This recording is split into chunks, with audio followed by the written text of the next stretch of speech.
Hello குட்டீஸ். Book படிக்கிறது ரொம்ப ரொம்ப நல்ல பழக்கம். எனக்கு ரொம்ப பிடிச்ச சயின்டிஸ்ட் நிறைய பேர் இருக்காங்க. அதில் ஃபஸ்ட்டு ப்ரிஃபரன்ஸ் கொடுக்குறது நான் தாமஸ் ஆல்வா எடிசனுக்கு தான். பிகாஸ் அவர் தானே மின்சாரத்தையே கண்டுபிடிச்சிருக்காங்க. ஸோ அவரை பற்றி நான் உங்ககிட்ட சில வேர்ட்ஸ் எல்லாம் ஷேர் பண்ண போகிறேன். மிஸ்டர் தாமஸ் ஆல்வா எடிசன் கடவுளோட உலகத்தை படித்து ஒளியையும் இருளையும் உண்டாக்கியிருக்காரு. பகல் ஃபுல்லாக வெளிச்சமாக இருக்கும், நைட் ஃபுல்லாக இருட்டாக இருக்கும் அப்படிங்கிறது தான் கடவுளோட எண்ணம். பட் ஆண்டாண்டு காலமாக இப்படி இருந்து வந்த ஒரு கோட்பாட்டை ஒருத்தர் மாற்றி அமைக்க எண்ணியிருக்காரு. அவர் வேறு யாரும் இல்லைங்க, தாமஸ் ஆல்வா எடிசன் தான். இவர் பள்ளியிலே படிக்கலை. ஏன் அப்படின்னு பார்க்கலாமா? தாமஸ் ஆல்வா எடிசனை தெரிஞ்சுக்கிறதுக்கு முன்னாடி அவரோட பேரண்ட்ஸை பற்றி சொல்லலைன்னா எப்படி? சாமுவேல் எடிசன், நான்சி எலியட் அப்படிங்கிற பேரண்ட்ஸ்க்கு பிறந்தவர் தான் தாமஸ் ஆல்வா எடிசன். எடிசன் அப்படிங்கிறது ஒரு family name, nickname. Edison வளரும் பருவம். தந்தை சாமுவேல் நாச்சு பண்ண வச்சு நாச்சுக்களை விற்பனை செஞ்சு நிலத்தை வாங்கி விற்பனை செஞ்சுருக்காங்க. தேவையான அளவு பணம் அவங்கக்கிட்ட இருக்குது. தாய் நான்சி கனடா நாட்டில் வளர்ந்தவங்க. திருமணத்திற்கு முன்பு பள்ளியில் ஒரு டீச்சராக ஒர்க் பண்ணியிருக்காங்க. பட் ஆஃப்டர் மேரேஜ் அந்த ஆசிரியர் பணியை விட்டுட்டு ஹவுஸ் ஒய்ஃபாக தான் இருந்திருக்காங்க. 1847 ஆண்டு பிப்ரவரி மந்த்து 11 மிலான் அப்படிங்கிற ஊரில் தான் தாமஸ் ஆல்வா எடிசன் பிறக்கிறாரு. அவரது பெற்றோர் அவர் ரொம்ப செல்லமாக கண்ணு கருத்துமாக தன்னோட பக்கத்திலே வச்சு வளர்த்துட்ருக்காங்க. பேரண்ட்ஸுக்கு தங்களோட குழந்தைங்க கல்வியில் சிறந்தவராக இருக்கணும்னு எண்ணுவாங்க இல்லையா? ஸோ அதே போல தான் எடிசனோட பேரண்ட்ஸும் எடிசனை சிறந்த கல்விமானாக்க வேண்டும் அப்படின்னு ரொம்ப விரும்பி ஆசைப்பட்டு பள்ளிக்கூடத்தில் சேர்க்குறாங்க. அப்போது எடிசனுக்கு வயது 5. பள்ளியில் படித்து முதல் மாணவனாக எடிசன் திகழணும் அப்படிங்கிறது தான் அவரோட அம்மா விரும்பியிருக்காங்க. பட் நினைக்கிறதெல்லாம் நடக்கிறதில்ல இல்லையா? நான்சி நினைப்பது ஒன்றாகவும் பள்ளி ஆசிரியர் நினைப்பது மற்றொன்றுமா இருந்திருக்கு. எடிசனோட ஆசிரியர் ஈடுபாடு அதில் எடிசன் மேலே கொஞ்சம் கூட ஒரு கேர் எடுத்துக்கல. அதனால் அவர் எடிசனை கண்டுக்கவே மாட்டார். ஒரு நாள் எடிசனோட அம்மா பள்ளிக்கூடத்துக்கு போயிருக்காங்க. அப்போ ஆசிரியர் எடிசனை பற்றி ரொம்ப குறைவாக சொல்லியிருக்காங்க. எடிசனுடைய மண்டை ஓடு கடினமாக இருக்குது போல், அந்த ஓட்டுக்குள்ளே கல்வியை நுழைக்கிறது ரொம்ப கஷ்டமான காரியம், அவனுக்கு கல்வியை கற்றுத்தர முடியாது, எடிசன் ஒரு மடையன், மக்கு, அறிவே இல்லாதவன், கல்விக்கு அவனுக்கு ரொம்ப தூரம் இருக்கு, என்னால் எடிசனுக்கு கல்வியை கற்றுத்தர முடியாது, அதனால் இனிமேல் எடிசனை பள்ளிக்கு அனுப்பவே அனுப்பாதீங்க, அவனை வீட்டிலே வச்சுக்கோங்க அப்படின்னு ஆசிரியர் சொன்னோன்னே நான்சிக்கு ரொம்ப கோவம் வந்துடுச்சு. யார்? நான்சி, எடிசனோட அம்மா. ஆசிரியர்கிட்ட என்னோட மகன் அறிவிலி கிடையாது, அதாவது முட்டாள் இல்லை, அவன் சிறந்த அறிவாளி, he's a very clever person அப்படின்னு சொல்லியிருக்காங்க. அனைத்தும் கற்றுக்கொள்ளும் ஆற்றல் என்னோட பையன்கிட்ட இருக்கு, அவனை சிறந்த கல்விமானாக ஆக்கி காட்டுறேன் பாரு அப்படின்னு சொல்லி சேலஞ்ச் பண்ணியிருக்காங்க எடிசனோட அம்மா. நானும் ஆசிரியராக இருந்திருக்கேன் தான், குழந்தைகளுக்கு எப்படி கல்வி கற்றுத்தரணும் அப்படிங்கிறது எனக்கு ரொம்ப நல்லாவே தெரியும், அவனுடைய மனநிலையை தெரிந்துக்கிட்டு அதற்கு ஏற்ப கல்வி கொடுத்தா நிச்சயம் புரிஞ்சுக்குவான், நீங்கள் நினைக்கிற மாதிரி அவன் ஒன்றும் முட்டாள் கிடையாது, நம்பர் 1 ஸ்டூடெண்ட்டாக வருவான் என் பையன் அப்படின்னு சொல்லி எடிசனை உயர்ந்தமானவா மாற்றி காட்டுறேன், உலகம் வியக்கிற உன்னதமானவனாக மாறத்தான் போகிறான் அப்படின்னு அவங்க அம்மா சேலஞ்ச் பண்ணிவிட்டு எடிசனை கூட்டிகிட்டு வீட்டுக்கு வந்துட்டாங்க. எடிசனோட அம்மா ஒரு விஷயத்தில் ரொம்ப ஸ்ட்ராங்காக இருக்காங்க. தாய் கொற்றுக் கொடுக்குற கல்வி தான் இளமை முதல் ஈடுபாடு கொள்ள செய்யும், நல்வாழ்வுக்கு வழிகாட்டுவது கல்வி தான், இதனை உணர்ந்திருந்தார் நான்சி. எடிசன் சிறுவனாக இருக்கும் போதே ரொம்ப ஆக்டிவாக தான் இருப்பார். ஒரு எதை பார்த்தாலும் ரொம்ப நல்லா உத்து கவனிப்பார், எதையும் ஆராய்ந்து பார்க்குற இயல்புடையவர் எடிசன். அமைதியாக இருக்கிற தன்மை எடிசன்கிட்ட கொஞ்சம் கூட இல்லை. ஒரு நிமிஷம் கூட மனசை சும்மாவே இருக்க மாட்டாராம். எடிசனுக்கு பிடிக்கவே பிடிக்காது சும்மா அமைதியாக உட்காருக்கிறது. தனக்கு விருப்பமான பொருட்களை அதிகம் விரும்பி வாங்குவார். உடனே அதை ஒவ்வொன்றாக பிரித்து பார்ப்பார், மீண்டும் அதனை ஒன்றாக சேர்ப்பார். இது இவருக்கு பொழுதுபோக்காவே இருந்திருக்கு. இதனை கவனிச்ச நான்சிக்கு தன் மகன் அறிவாளியா திகழ்வான் அப்படின்னு ரொம்ப ட்ரஸ்ட் பண்ணியிருக்காங்க. அதனால அவரே எடிசனுக்கு கல்வி அறிவை தொடர்ந்து கற்றுத்தராங்க. நான்சி எப்பொழுதும் தன்னுடைய செல்ல மகனை அருகிலே வச்சு கல்வி போதிப்பாங்க. அவர் அன்புடன் கல்வி கற்பித்து வந்த பாடங்களை எல்லாம் எடிசன் கருத்துடன் கற்றுக்கிட்டு வந்துட்டு இருக்காரு. நான்சி முன்னோர்களுடைய வீர செயல்களையும் அமெரிக்காவில் குடியரசு ஏற்படுத்திய ஜார்ஜ் வாஷிங்டன் வரலாற்றையும் ரொம்ப சிம்பிளாகவும் கலைநயமிக்கதோட சுவைப்படமும் எடுத்து கூறுறாங்க. வீரர்களது வரலாறுகளையும் உழைப்பால் உயர்ந்த உத்தமர்களோட சரித்திரங்களையும் அழகுபட எக்ஸ்பிளைன் பண்ணுறாங்க நான்சி தாமஸ் ஆல்வா எடிசன் கிட்ட. இந்த வரலாற்று சான்றுகள் எடிசனுடைய மனசில் ரொம்ப ஆழமாக ஸ்ட்ராங்காக பதியுது. நாட்டுப்பற்று, இனப்பற்று, பிறருக்கு உதவி செய்வது, உழைப்பின் மேன்மை, இது போன்ற கருத்துக்களை தாமஸ் ஆல்வா எடிசன் ரொம்பவே நல்லா அறிந்து கொள்கிறாரு அவரோட தாய் மூலமாக. George Washington, Abraham Lincoln, Benjamin Franklin முதலிய உத்தமர்கள் உலகில் இன்றும் அல்லியா புகழோட விளங்குறாங்க. இவர்களைப் போலவே தானும் ஏதாவது ஒரு துறையில் உழைச்சு உலக புகழை பெற வேண்டும் அப்படின்னு எடிசன் இளமையிலேயே எண்ணிக்கொண்டிருந்தார். எதுக்கு பெரியவங்க சொல்லியிருக்காங்க, இளமையில் இளமையில் கல்வி கற்றோம்னா அது பசுமரத்தாணி போல பதியும் இல்லையா. எடிசன் தாய் சொன்னபடியே நடந்து வராரு. தாய் கொடுத்த சிறு நூல்களை திறம்பட கற்கிறாரு. சிறு சிறு கடிதங்கள், கட்டுரைகள் எழுத பயிற்சியும் மேற்கொள்கிறாரு. Practice makes a man perfect. But அந்த ப்ராக்டிஸை ப்ராக்ரஸோடு கன்சிஸ்டன்சியாக செஞ்சோம்னா தான் பர்ஃபெக்டாக நம்மளால் வளர்ச்சி அடைய முடியும். தாய் கூறிய வீர கதைகளும் நீதி கதைகளும் எடிசனோட இதயத்தை கவர்ந்து நூல்கள் படிக்கிற பழக்கத்தை ஏற்படுத்தி தந்தவர்கள் எடிசனோட பெற்றோர்கள் தான். ஸோ இந்த ஸ்டோரியை பேரண்ட்ஸ் யாராவது கேட்டுட்டு இருந்தீங்கன்னா உங்களோட குழந்தைங்களுக்கு எப்பொழுதுமே நல்ல நல்ல நீதி கதைகள், மாரல் ஸ்டோரிஸ், நிறைய சயின்டிஸ்டோட ஹிஸ்ட்ரி, நிறைய நல்ல விஷயங்கள் எவ்வளவோ இருக்குங்க இந்த உலகத்தில். ஸோ அது எல்லாத்தையும் சின்ன வயசுலேருந்தே சொல்லி கொடுத்து வளர்த்திங்கன்னா அவங்க லைஃப்பில் நினச்சி கூட பார்க்க முடியாத, கற்பனை கூட பண்ண முடியாத அளவு மிக உயர்ந்த பதவியில் இருப்பாங்க. நூலை படிக்கிற ஆர்வத்தை அதிகமாக தூண்டியவர் அவருடைய தந்தை தான். ஒரு நாள் எடிசனை அவர் அழைக்கிறாரு. எடிசா, உன்னோட அறிவை வளர்த்து கொள்ள நல்ல நூலை படிக்கணும். அதுக்காக உனக்கு பரிசுகள் கொடுப்பதா தீர்மானித்திருக்கேன். ஒவ்வொரு புத்தகம் படிப்பதற்கும் ஒரு குறிப்பிட்ட தொகையை உனக்கு பரிசாக தரப்போகிறேன். நீ நிறைய நூல்களை படிப்பாய் அல்லவா அப்படின்னு கேட்குறாங்க அப்பா. பரிசு திட்டத்தை கேட்டதும் எடிசனுக்கு மிக்க மகிழ்ச்சி. ரொம்ப தாங்கலை, ரொம்ப எக்ஸைட்டோடு இருக்கார் அவர். சரியப்பா, நூலை படிக்கிறேன் அப்படின்னு எடிசனும் ரொம்ப ஆர்வமாக நூல்களை படிக்க ரெடியாக இருக்கார். அன்று முதல் எடிசனுக்கு புதுசாக ஒரு ஊக்கம் உதயமாகுது. அவர் நூல்களை படிக்க ஆரம்பிக்கிறாரு.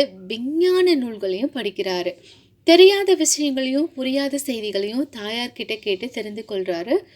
நான்சி ஆசிரியராக இருந்திருந்தனால எடிசன் கேட்ட கேள்விகளுக்கு மனசில் பதிகிற மாதிரி எளிமையாக கூறி எக்ஸ்பிளைன் பண்ணுறாங்க. தெளிவான முறையில் செய்திகளையும் விஷயங்களையும் கூறுறாங்க. நூல்களை படிப்பதோடு அவர் விடவில்லைங்க, சிந்திக்கவும் செய்கிறாரு. நூல்களை படித்து முடித்து அவருடைய தந்தை கொடுக்குற சன்மானத்தை தாய்கிட்ட கொடுத்துருவாராம்.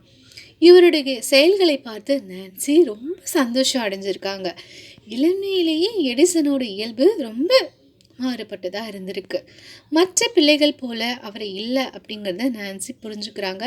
தன்னுடைய மகன் கெட்டிக்காரன் தான் அப்படின்னு முடிவும் பண்ணுறாங்க நான்சி. இளமையிலேயே ஏற்று எடிசனுக்கு பிறகு ஒரு பெண் குழந்தை பிறகுது. அதாவது எடிசனுக்கு சிப்ளிங் சிஸ்டர். எடிசன் தங்கச்சிக்கிட்ட ரொம்ப அன்பாக இருக்கார். அவளோட விளையாடுறது எடிசனுக்கு ரொம்ப பொழுதுபோக்காக இருந்திருக்கு. ஒரு நாள் பகலில் நான்சியும் சாமுவேலும் வெளியே சென்று விட்டு வீட்டுக்கு வராங்க. எடிசன் மட்டும் தனியாக இருக்காங்க. புத்தகம் படித்து கொண்டு இருப்பார் என்று பெற்றோர் நினச்சிருந்தாங்க. எடிசன் என்று குரல் கொடுக்குறாங்க, பதிலே இல்லை. வீடு முழுவதும் தேடுறாங்க, எடிசனை காணலை. பெற்றோருக்கும் ரொம்ப பேனிக் ஆயிடுச்சு. மறுபடியும் எடிசன் என்று கூப்பிட்டனர். பயனே இல்லைங்க. எடிசன் இருக்கிற இடம் தெரியல. பெற்றோர்கள் கவலைப்பட ஆரம்பிக்கிறாங்க. திடீர்னு எடிசனோட சகோதரி, அம்மா அப்பா இங்க வாங்கலேன், எடிசன் இருக்கிற இடத்த கண்டுபிடிச்சிட்டேன் அப்படின்னு சத்தமா கத்துறா. பெற்றோர்கள் அங்கே போறாங்க. கண்ட காட்சி அவர்களுக்கு சிரிப்பு தான் உண்டாக்குது. வீட்டோட மூலையில இருந்த தானிய களஞ்சியத்தின் அருகில் எடிசன் அடை காத்து கொண்டிருப்பதை பார்க்குறாங்க. பறவைகள் முட்டை போடும் குஞ்சு பொரிப்பதற்காக முட்டைகளை அடைக்காக்கும் இல்லையா? அந்த முட்டையிலேருந்து குஞ்சு வெளியே வர வெப்பம் தேவை இல்லையா? ஸோ அந்த வெப்பத்தை தருவதற்காக பறவை முட்டை மேலே அமர்ந்து அடைக்காக்கும். தன்னோட வீட்டில இருந்து கோழி அடைக்காத்து பொரிப்பதை அவர் பலமுறை பார்த்துருக்காரு. முட்டைகளை கோழி அடை காக்கிறதும் அவற்றிலிருந்து குட்டிங்க வெளியில் வரதும் எடிசனுக்கு ரொம்ப ஆச்சரியத்தை தந்தது. முட்டையிலிருந்து குட்டிகள் எப்படி தோன்றுது, எதனால் உருவாதுன்னு பல நாட்கள் ஆராய்ச்சி ஆழ்ந்து சிந்திக்கிறாரு. கோழி அடை காக்கிறப்போ ஏற்படுற வெப்பமே முட்டையில் இருக்க குட்டியாக மாற்றுது அப்படிங்கிறத நான்சி கூறியதை அறிந்து கொள்கிறாரு. அது போலவே தானும் அடை காத்து வெப்பம் கொடுத்தா அதிலிருந்து கோழி குஞ்சுக தோன்றும் அப்படின்னு என்றாரு. அதனால தான் முட்டைகளை அணைத்து வெப்பம் உண்டாகும் வகையில் அடை காத்து கொண்டிருக்காரு. இதை பார்த்ததும் பெற்றோர்கள் சிரிக்கிறாங்க. எடிசன் கிட்ட விவரம் கேட்குறாங்க. அவர் தன்னுடைய ஆராயும் தன்மை பற்றி குறிப்பிடுறாரு. மகனுடைய எண்ணத்தை அறிந்து நான்சி ரொம்ப மகிழ்ச்சி அடைகிறாங்க. இளமையிலேயே நுண்ணறிவு அவருக்கு இருக்கு. அதனை பல விதங்களில் வெளிப்படுத்துறாரு. எடிசன் பலகையில் பாதை அமைக்கிறது, குகை செய்கிறது போன்றவற்றை செஞ்சு காட்டுறாரு. பெற்றோர்கள் ரொம்ப மகிழ்ச்சி அடைகிறாங்க. பாராட்டு தான் இளம்புள்ளத்தை சளிப்படியாமல் தூண்டி ஒளிவிட செய்யும் இல்லையா? ஸோ அவரை அவங்க அப்ரிஷியேட் பண்ணிக்கிட்டே தான் இருக்காங்க. விளையாடும் போதே சின்ன சின்ன ஆராய்ச்சிகளை செஞ்சு பார்ப்பாரு. சின்ன பலகைகளை வைத்து பாலங்களை கட்டுவார். அந்த பாலங்கள் எப்படி இருந்தால் நல்லா இருக்கும் அப்படின்னு சிந்திப்பார். பிறகு அதற்கு ஏற்றபடி பிரித்து அமைப்பார். சில கருவிகளை எடுத்து பிரித்து அவற்றின் பாகங்களை சோதிப்பார். எதையாவது செஞ்சுக்கிட்டே இருப்பார். சோம்பலும் சோர்வும் அவர் அறியாமல் இருந்தார். அவருக்கு லேசினஸ்னா என்னன்னே தெரியாது. ஒரு இடத்துல கோதுமை பதர்கள் குவியலா இருந்திருக்கு. அதை தீய வச்சிருக்காங்க. குளிர்ந்து விட்டு எறிவதை வேடிக்கை பார்க்குறாரு. அந்த கோதுமை பதர் ஒரு வணிகருக்கு சொந்தமாக இருந்தது. தன்னோட இடத்துல தீயறிவதை அறிந்ததும் வணிகர் பிரிஞ்சு வராரு. அங்கே எடிசன் நிற்கிறத பார்க்குறாரு. அவருக்கு கோவம் வந்துருச்சு. இந்த காரியத்தை நீயா செஞ்ச அப்படின்னு கேட்குறாரு வணிகர். ஆமாம் என்றார் எடிசன். உடனே அவரை அடின்னு அடித்து வணிகர் அடிப்பதை அம்மா கிட்ட சொல்கிறாரு. இப்படிப்பட்ட காரியத்தை இனிமேல் ஒருபோதும் செய்யக்கூடாது. தீ எப்பொழுதுமே ஆபத்து தான் விளைவிக்கும். அது பரவி விடும் தன்மை இருக்குது. தீயிட மட்டும் விளையாடாமல் இருப்பா அப்படின்னு அம்மா அவருக்கு புத்திமதிலாம் சொல்கிறாங்க. எடிசனும் அவங்க அம்மா சொல்கிறத அப்படியே அக்செப்ட் பண்ணிக்கிறாரு. அம்மாவோட கட்டளையை அப்படியே ஃபாலோ பண்ணுறாரு. தாய்கிட்ட மிகவும் பாசம் கொண்டிருந்தனால அவரோட பேச்சின்படியே நடக்கிறாரு. அம்மா என்ன சொன்னாலும் செய்வாருப்பா எடிசன். குறும்பை இதற்கு பிறகு செய்யல. நாட்டி பாயா இல்லையா? இளமையில் ரொம்ப வேகம் இருந்தாலும் அதனை எல்லாம் ஆராய்ச்சிக்கு தான் செலவிட்டாரே தவிர வேறு எதுலேயும் அவரோட மனசு அலைப்பாயில. அவர் எப்பொழுதுமே ரிசர்ச் பண்ணுறதுலே தான் இருந்திருக்காரு. இப்போ இருக்க காலகட்டத்தில் இருக்க குழந்தைங்க மாதிரி டிவி பார்க்குறதோ ஃபோன் பார்க்குறதோ இது எதுவுமே இல்லாமல் அவர் ஃபுல் அண்ட் ஃபுல் ரிசர்ச்லேயே இருந்திருக்காரு மனுஷன். சின்ன வயசுலேயே எடிசன் ஒன்றை உன்னிப்பாக உத்து நோக்கிற தன்மை இருக்கு இல்லையா? ஒரு பொருளோட மற்றொரு பொருளை கம்பேர் பண்ணி பார்க்குறப்போ சிந்தனை போக்கு அவர்கிட்ட இருக்குது.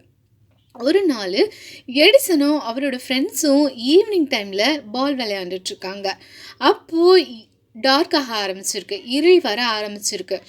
எடிசன் நண்பன்கிட்ட நம்ம இன்னும் கொஞ்ச நேரம் பந்து விளையாட முடியாமல் இருட்டு வந்துருச்சே, இந்த இருட்டே இல்லைன்னா நம்ம இன்னும் கொஞ்ச நேரம் விளையாடி இருக்கலாம் அப்படின்னு சொல்கிறாரு. இருட்டு வராமலாம் இருக்கும், பகல்னு இருந்தால் இரவு வரும் இல்லையா அப்படின்னு நண்பர் சொல்கிறாரு. இது இருட்டே இல்லாமல் செஞ்சுட்டா என்ன அப்படின்னு எடிசன் கேள்வி கேட்குறாரு. உன்னால் முடியுமா அப்படின்னு நண்பர் கேட்ட உடனே yes I can do it அப்படின்னு எடிசன் ஆன்சர் பண்ணுறாரு. நேராக தன் தாய்கிட்ட இருட்டை பற்றி கூறிவிட்டு இரவில் வெளிச்சமாக இருக்கும்படி என்ன செய்ய போகிறேன் பாருங்களேன் அப்படின்னு சொல்லிட்டு போயிட்டாரு. இதை கேட்ட நான்சி உன்னால் முடியும், முயற்சி செய் அப்படின்னு சொல்கிறாங்க.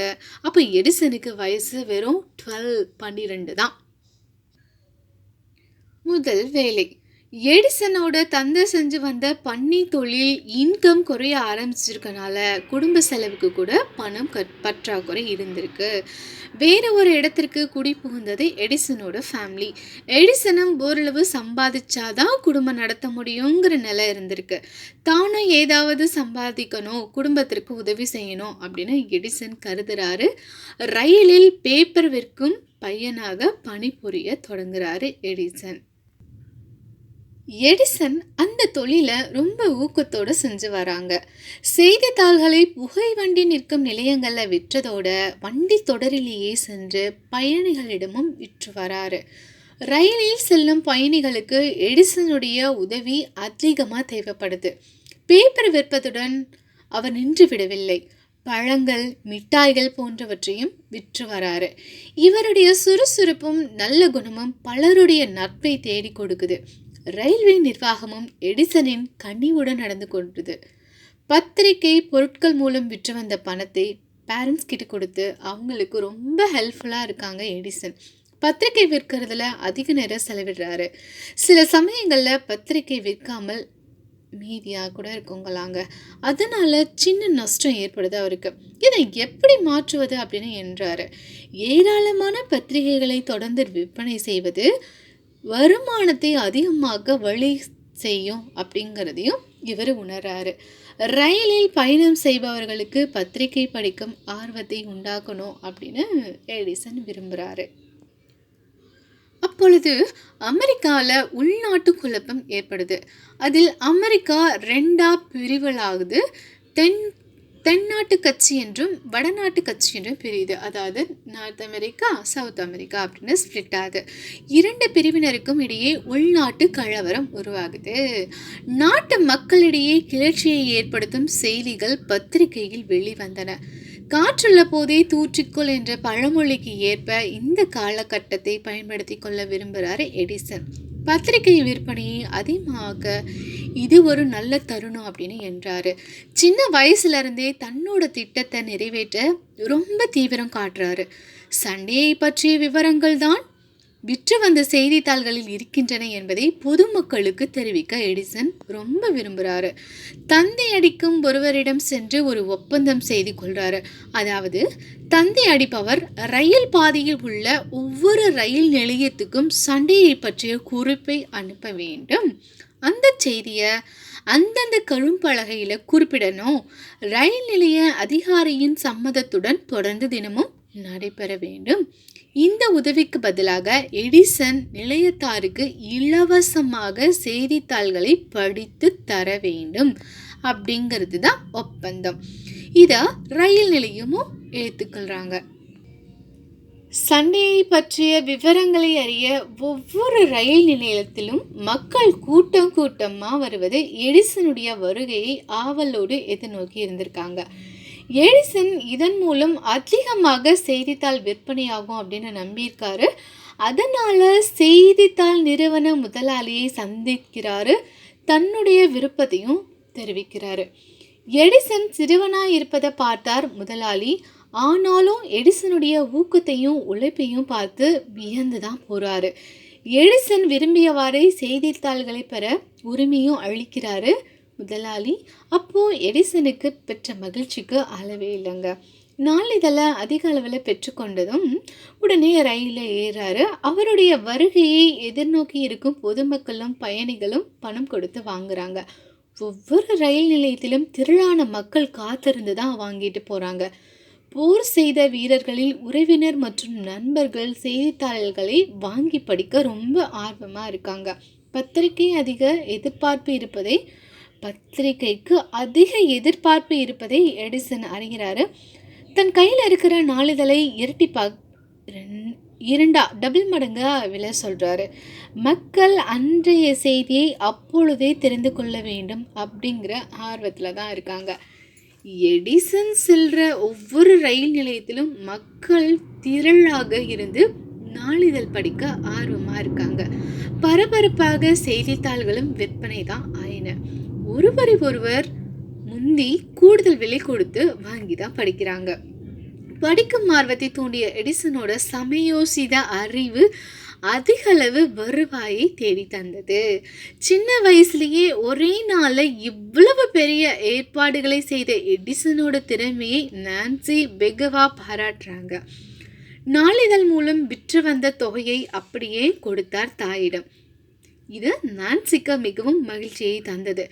இளமையிலேயே தன் மகன் வியாபாரத்தில் சிறந்து விளங்குவதை அறிந்து எடிசனை ரொம்ப புகழ்றாங்க அவரோட அம்மா. நெக்ஸ்ட் என்ன பண்ணுவார் மனுஷன்? இவ்வளோ அறிவு இருக்கே. ஒரு பத்திரிக்கை இதில் வேலை செஞ்சவர் தனக்கே சொந்தமாக பத்திரிக்கை துறை ஆரம்பித்தா எப்படி தான் இருக்கும்?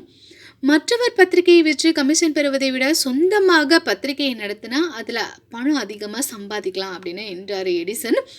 தன்னோட எண்ணத்தை நிறைவேற்றுவதில் பெரிய முயற்சியில் ஈடுபடுறாரு.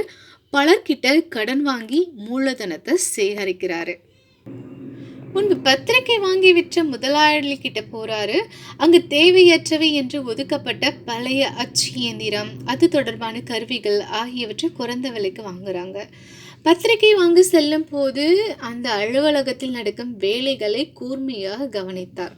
அதிலுள்ள ஒவ்வொரு அம்சங்களையும் மனதில் பதிய வைத்துக்கிறாரு. தன்னுடைய விடாமுயற்சியால கிராண்டிங் ஹெரால்டு அப்படிங்கிற ஒரு பத்திரிகையில ஆரம்பத்தில் அச்சு பிழைகள்லாம் இருக்குது. தொடர்ந்து முயற்சியுடன் செயல்பட்டு அச்சு பிழையை அறவே களைந்தார். பலரும் பாராட்டும்படி பத்திரிகையை அமைத்து வெளியிடுறாரு. பத்திரிகை ஆசிரியரும் இவர் தான். அச்சிட்டு வெளியிடுபவரின் எடிசன் தான். தனி மனிதனாக நின்று ஒரே வைராக்கியத்தோட பத்திரிகை வெளியிட்ட பெருமை இவருக்கு தான் உண்டுங்க. எடிசனுடைய பத்திரிகை பயணிகளுக்கு ரொம்ப பயனுள்ளதாக இருக்குது. ரயில் சம்பந்தமான செய்திகளும் அதில் அதிகம் தான் இடம்பெற்றிருக்கு. ரயில் கால அட்டவணை, ரயில் விபத்து, புதிய ரயில் பாதை, ரயில் எந்திரங்கள், பழுது பார்த்தல் ஆகிய செய்திகள் அதில் அடங்கியிருக்கு. பத்திரிகை வெளியிடுவதில் அதிக அக்கறை காட்ட வேண்டியிருக்கிறனால தனக்கு உதவியாக 3 சிறுவர்களை வச்சுக்கிறாரு. நாட்டில் நடக்கிற குறைகளை தலையங்கமாக எழுதுகிறாரு. தினசரி 400 பிரதிகள் விற்கிற மாதிரி ஏற்பாடு செஞ்சுக்கிறாங்க. எடிசனோட பெயர் இங்கிலாந்துலேயும் பரவுது, லண்டனில். அங்கே செல்வாக்கோட விளங்கிய டைம்ஸ் பத்திரிகை எடிசனோட இதில் பாராட்டி எழுதியிருக்கு. இது அவருக்கு பலரும் கை கொடுத்து உதவுவது போல ஊக்கம் பிறக்குது. பாராட்டுரை இதயத்திற்கு தாளாட்டுரையாக அமைஞ்சிருக்கு. உற்சாகமான அவரை பற்றியான காம்ப்ளிமெண்ட்ஸு அவருக்கு ரொம்ப ரொம்ப ஹெல்ப்ஃபுல்லாக இருந்திருக்கு. நீராவி எந்திரத்தை கண்டுபிடித்த ஸ்டீஃபன்சன் தனக்கு தினமும் ஒரு பத்திரிகை அனுப்பி வைக்குமாறு எழுதியிருக்காரு. பத்திரிகை விற்பனை மூலம் எடிசனுக்கு நல்ல ஒரு இன்கம் வந்திருக்கு. $500 லாபமாக சம்பாதிக்கிறாரு. அந்த காலத்தில் இந்த தொகை ரொம்ப பெருசு இல்லையா? இதை நான் அப்படியே அம்மா கிட்ட கொடுக்குறாங்க. எந்த ஆடம்பர வீண் செலவும் செய்யாமல் சிக்கனமாக இருந்து தாயார்கிட்ட கொடுத்தது எடிசனோட உயர்ந்த உள்ளத்தை காட்டுவதாக இருக்கு இல்லையா? நாளுக்கு நாள் எடிசன் பெற்று வந்த செல்வ வளர்ச்சி தொடரவில்லை. முன்னேற்றம் காட்டும்போது முட்டுக்கட்டை போடுவதும் இயல்புதானே. தொடர்ந்து பத்திரிகை நடத்தி கொண்டிருந்தால் எந்தவித பிரச்சனையும் வந்திருக்காது. வெண்ணெய் திரளும் போது சட்டி உடைந்தது போல நல்லா வளர நேரத்தில் வேறு ஒருவரோட சேர்ந்து மற்றொரு பத்திரிகையும் ஸ்டார்ட் பண்ணுறாரு மிஸ்டர் எடிசன். முதலில் ஆரம்பித்த பத்திரிகையை விட சிறப்பு அம்சம் கொண்டதாக இருக்குது. பட் சின்ன சின்ன தவறுகளை வெளிப்படையாக தாக்கினார். உள்ளே ஒன்றும் வெளியே மற்றொன்றுமாக வாழும் நபர்களின் உண்மையான நிலையை படம் பிடித்து காட்டுறாரு. இதனால் எடிசன் மேல் பலருக்கும் பகைமை உணர்வு தோன்ற ஆரம்பிச்சிருக்கு. ஆனாலும் இதெல்லாம் ஒரு விஷயமா அப்படின்னு பொருட்படுத்தாமல் எடிசன் தொடர்ந்து எழுதி வராரு. அவலங்களையும் ஊழல்களையும் சுட்டி காட்டுறாரு எடிசன். பத்திரிகையில் வந்த செய்தி ஒரு சந்தாதாரனின் மனதை மிகவும் ரொம்ப கோபமடைய செய்து ஆத்திரம் அடைந்த அவர் ஆற்றங்கரையில் இருந்த எடிசனை பார்த்து கோபத்தின் எல்லைக்கு போயிருக்காரு. எடிசனை அடித்து உதைத்து ஆற்றில் வீசியிருக்காரு. எடிசன் நல்லா நீந்த தெரிந்தவராக இருந்ததால் நீந்தி கரை வந்து சேர்ந்திருக்காரு.